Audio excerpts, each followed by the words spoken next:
City boy, city boy.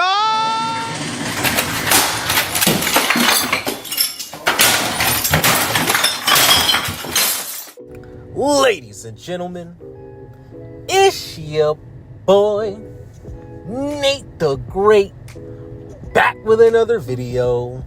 And you know we gotta go ahead and do a Monday Night Raw review.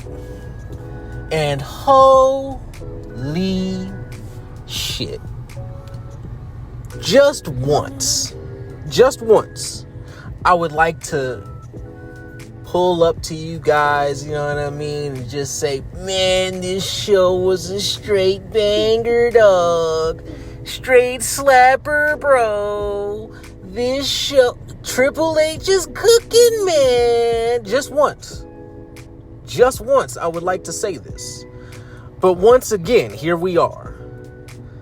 I'm not going to go as far as to say that this was the worst show of Monday Night Raw of all time. But top 10 for sure. And this was definitely, if not the worst, definitely the most boring show of all time. We didn't have a drop of star power on this show. Not a single storyline furthered. Okay? Not one. Not one.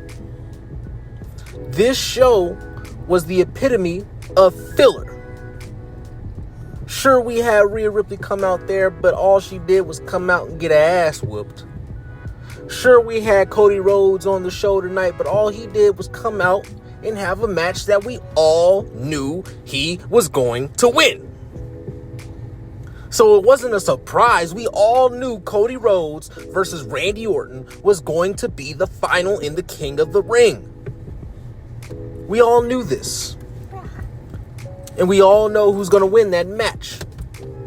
Outside of some crazy bull crap, you know, some interference, something. Outside of something like that, Cody Rhodes is winning that match. We all knew this. Because Cody Rhodes has to get that rematch. And instead of just, you know, pulling up like CM Punk did and just asking for a match, Cody Rhodes, he has to beat the WWE champion on one night, pinning him in a tag team match.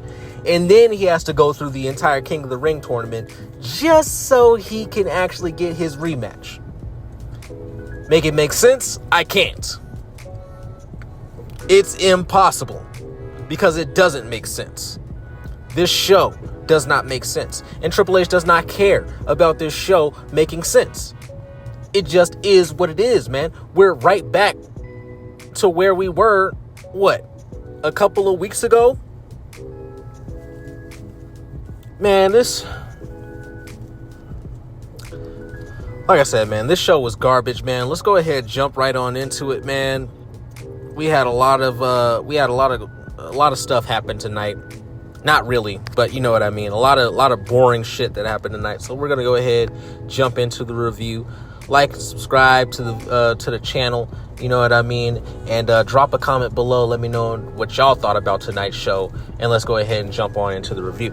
So of course we start out with some superstar walkouts. All right, now we talk about this every week, and I mentioned this on my Friday night SmackDown review, where I explained that the superstar walkouts at the beginning of the show are becoming absolutely egregious. I remember superstar walkouts really making their appearance back in the day, but you would only see a couple people, and it was always the main event guys. That's it. It was always only the main event guys. You would have John Cena walking in and Randy Orton walking in, right? Or if somebody was showing up, you know, The Rock showed up, you know what I mean? Something like that. But it would always lead into something.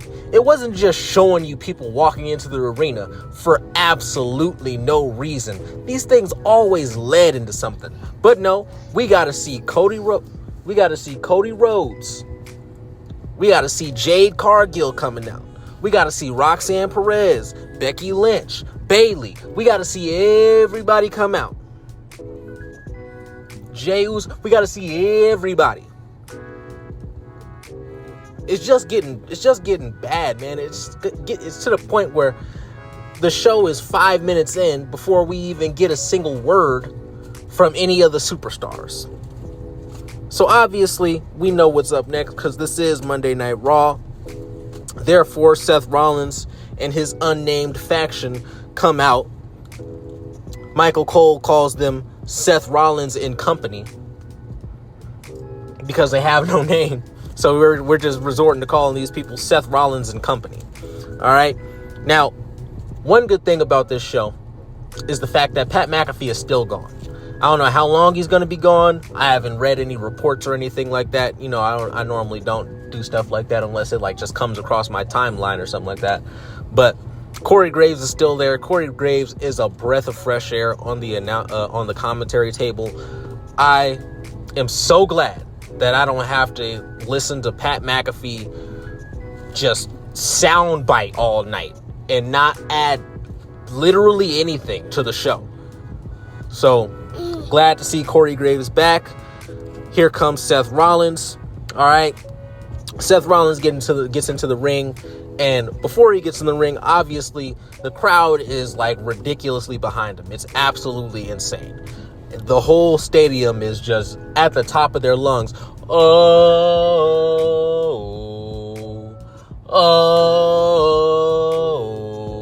whole stadium singing his song. And I'm supposed to take this group seriously as heels, but the whole stadium is singing this man's song. Seth Rollins gets in the ring. All right, they're still chanting his name or singing his song, whatever it is, right? And he says that the audience is sending mixed signals because they'll sing his song, and then after he says that he's Seth freaking Rollins or whatever, they'll boo a little bit. So he says the audience is sending mixed signals. And that's because this group, the booking of this group is horrible.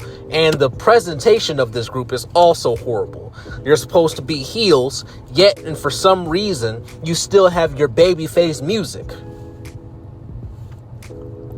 So people are still singing along, having a good time while you're out there. There's no reason to boo. So it's just becoming apparent that while Seth Rollins is talking to the audience and trying to get their response, and he's like, oh, I don't care what you want, you know, because you don't even know what you want. You're chanting for CM Punk, you're chanting for the OTC, then you chant for the dog, and then you chant for me. Because you don't know what you want, I'm telling you that I don't care what you want. I feel like this was a Triple H insert here, but who cares, right? The problem is the booking. If they were booked like diabolical heels, not just people going out there doing literally the same thing that everybody else is doing, every other heel does the exact same thing that this group does. All right. Every other heel seems to have the heel faction seems to have the same goals that these guys do, which is to say not much at all. So the crowd is its own character at this point. And while the crowd has always been a character of some degree, back in the day, it used to be more of an ensemble character, a background character.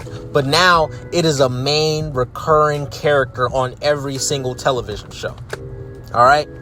Now, besides all this, where he's talking about how he doesn't care what the audience wants, he says pretty much the same exact shit that he says every week. That, you know, they're the future of the company, that Seth Rollins is a visionary, a revolutionary, an architect, and all this extra shit.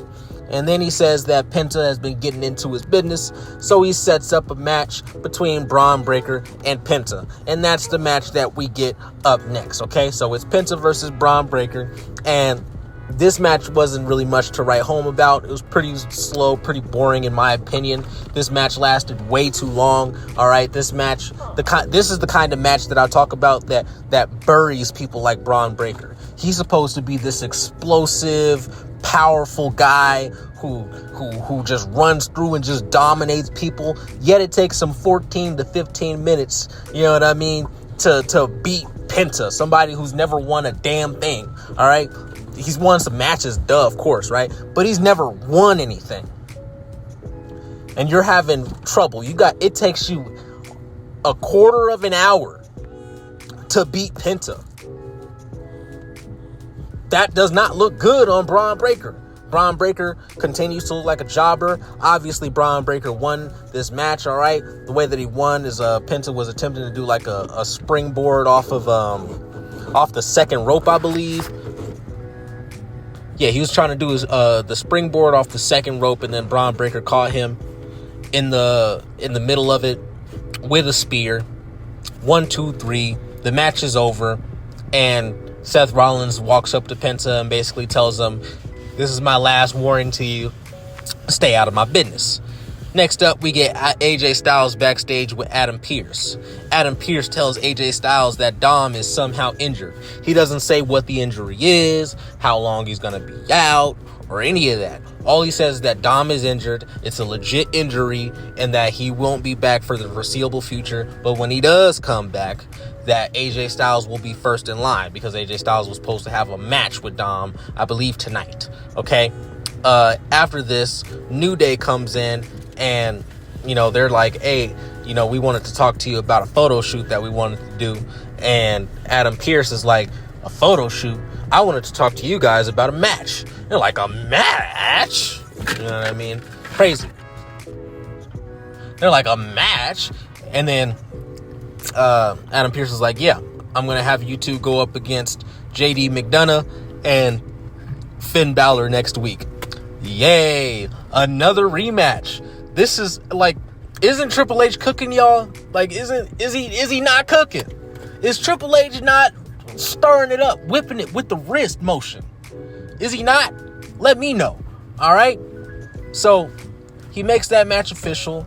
All right. Grayson Waller, I don't even know why he was back. Like, he followed the Judgment Day in there, and he said some nonsense, and he said something about the New Day.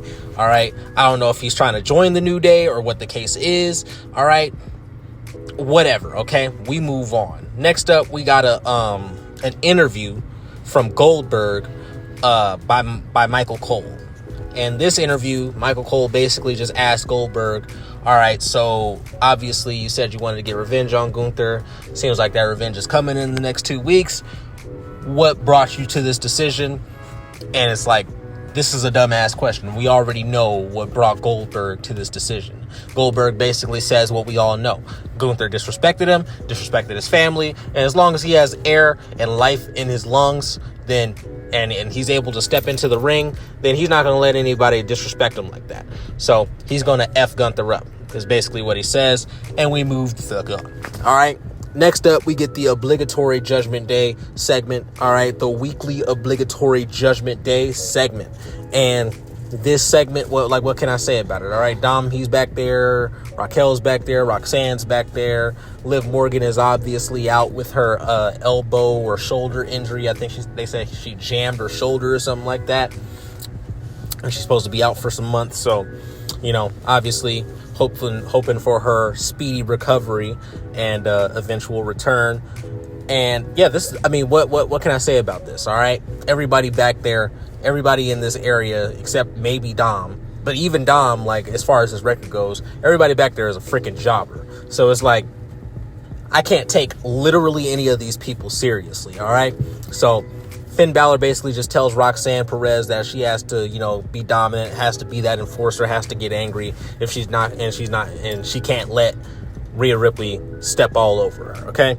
Next up, we get Bayley backstage, and then Lyra, Bayley's working out, and then Lyra Valkyria comes up, and she's like, "Yeah, good luck on your title match tonight." She's like, "I didn't know I needed permission." Bayley's like, "I don't know where this tension is coming from. I didn't think I needed your permission to have a title match.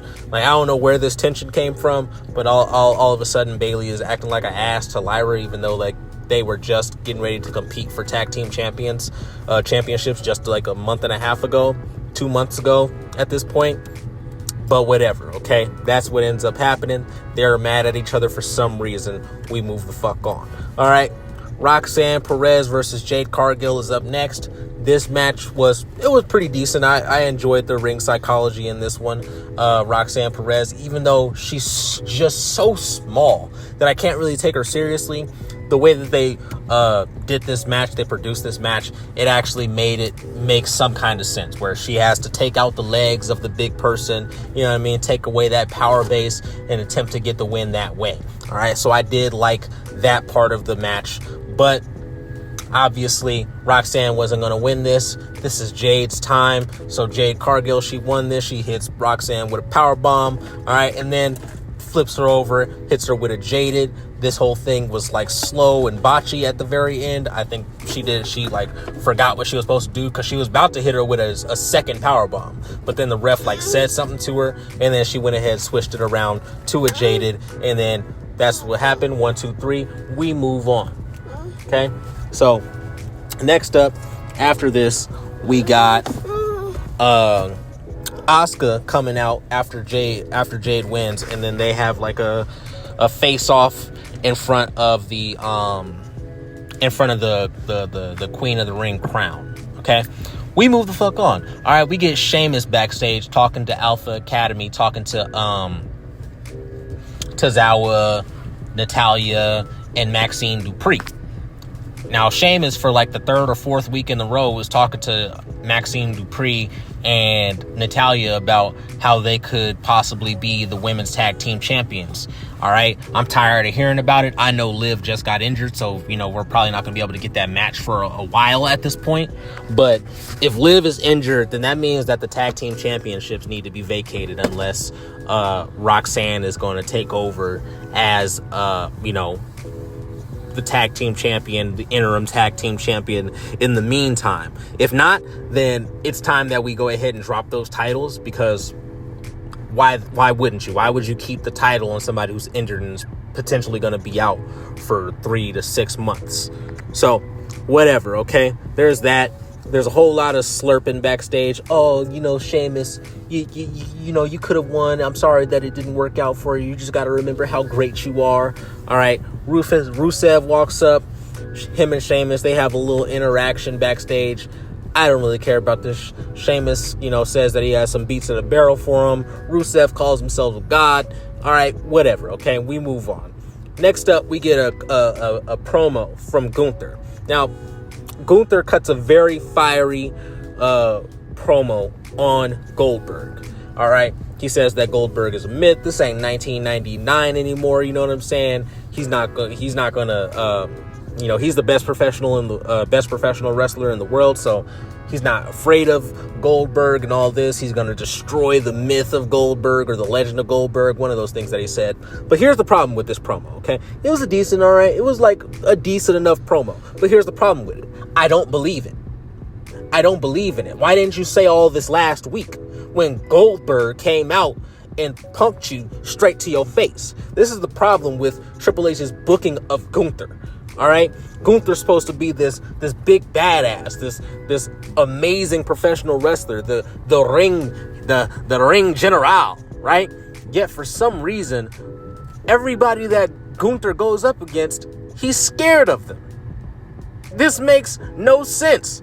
Gunther's supposed to be a monster heel, not a cowardly heel, but he's always being booked like one. So he's talking all this big stuff when Goldberg isn't even around. It just doesn't make any sense. All right.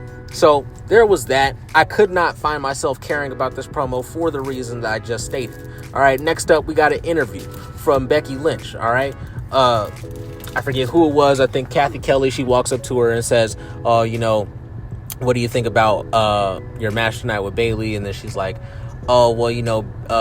earlier Bayley and Lyra, they kind of conspired. They said they were going to work against me. Oh, I've already said too much. And she walks away. Okay, sure. And then next up, Kathy Kelly runs up. She sees Sami Zayn. She tries to get an interview with him. And she says, she basically asks him how he feels about losing that match against Randy Orton last week. Before he really gets a chance to answer, he says, and then Karrion Kross comes up, interrupts. The crowd pops like crazy, all right, because Karrion Kross is just over right now. We need to see more of Karrion Kross, all right? So the crowd pops like crazy. Karrion Kross is like, yeah, man, I told you, and I even believed your little speech that you gave last week. It was a great speech about how you're good enough and all this extra stuff. But just like I said, you took 3 the hard way. I mean, that's LA Knight's line, but you know what I mean. He said, you got beat, you went up against Randy Orton, went up against the Viper, and he dropped you. All right. And he was talking extra mad shit to Sami Zayn. Eventually, Sami Zayn punches him in the face and drops him. And he, looks at him and says, I'm tired of talking to you. I already went to Adam Pearce. Our match is official, and they're going to be having a match at Night of Champions. So that's good for Karrion Kross. He finally gets a match on a pay-per-view card that's not WrestleMania from freaking 2 years ago at this point, right? So that's good for him. I'm glad that I'm going to be able to see him in the ring again, because even though a lot of people's like, oh, Karrion Kross, he's so slow in the ring. He's so slow in the ring. All right, who cares? It's a fight. Styles make fights, all right? Not everybody needs to be fast-paced, jumping and flipping and dipping all through the fucking ring just so the match can be good. I'm tired of this shit. All right, just because somebody is fast and goes and does all the flips and all the doodahs and all this extra shit, every single flip, springboard, moonsault, moon dive, somersault, all this stuff does not make them good in the ring. Can I believe that when you hit somebody, all right, is it going to hurt?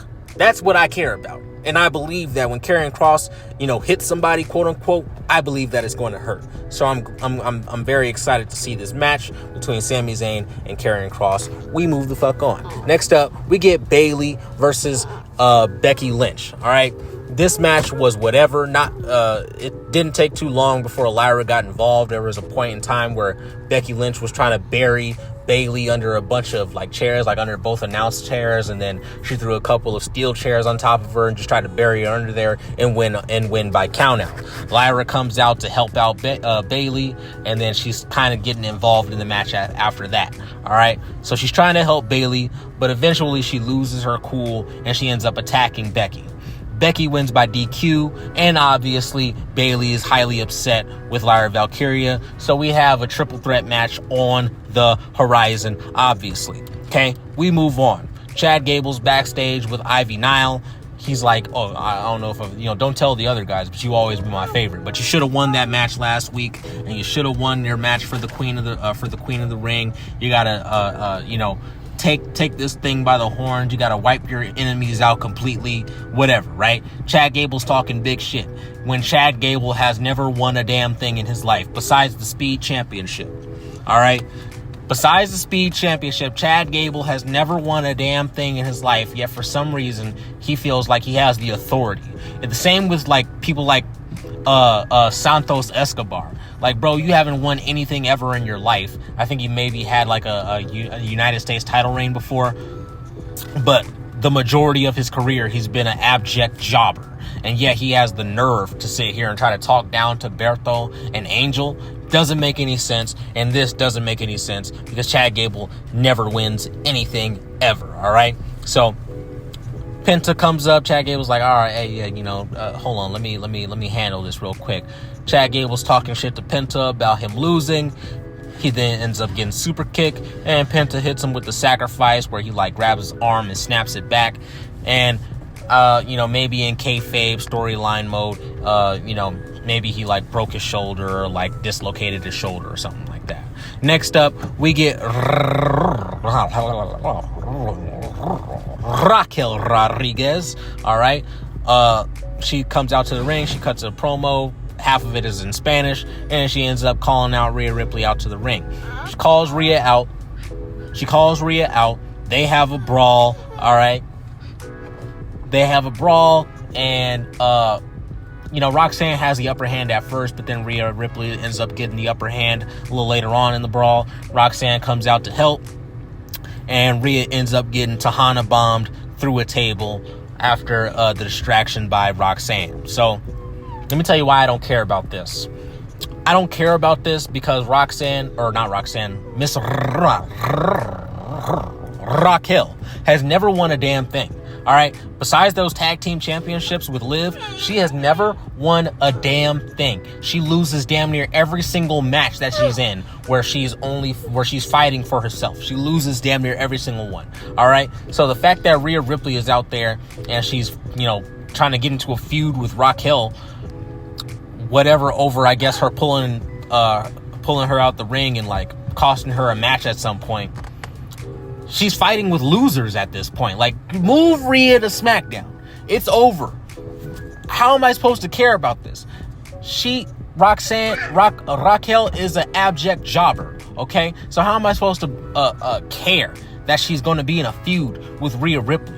If she was actually built up All right, this is the problem with This is one of the other problems with Triple H booking, because everybody is supposed to be mid. Everybody's supposed to be the same. If you're not one of Triple H's favorites, you're a damn loser, and all you do is lose. All right. So if you actually had built up Roxanne to be like this, Raquel to be this actual force to be reckoned with, an actual enforcer, somebody who goes out there, beats the shit out of people, and leaves. If you actually built her up to be that. Right? She doesn't even have to, win a singles title. She could just have the tag title alongside Liv and just dominate whenever she gets into a singles position, right? Somewhere where she has to win a match. She dominates. But no, we don't get that booking. Raquel loses everything. So how am I supposed to care about this match? Somebody explain that one to me.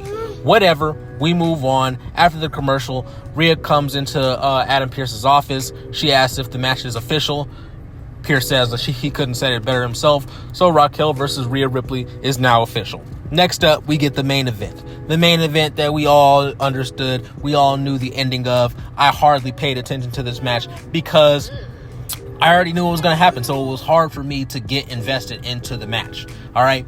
Now, the parts that I did see, this match was decent. This match was pretty damn good. All right. From everything that I did see, these guys, Jey Uso and Cody Rhodes, they have really good chemistry in the ring. I think Cody Rhodes really brought the best out of Jey Uso in this match. But at the end of the day, like I said, I cannot care about it because I already knew who was going to win. All right. Cody Rhodes wins by crossroads. And, after the match, they show respect. What can I say about this show, man? This show was garbage. All right? Nothing exciting happened. No storylines really progressed. Nothing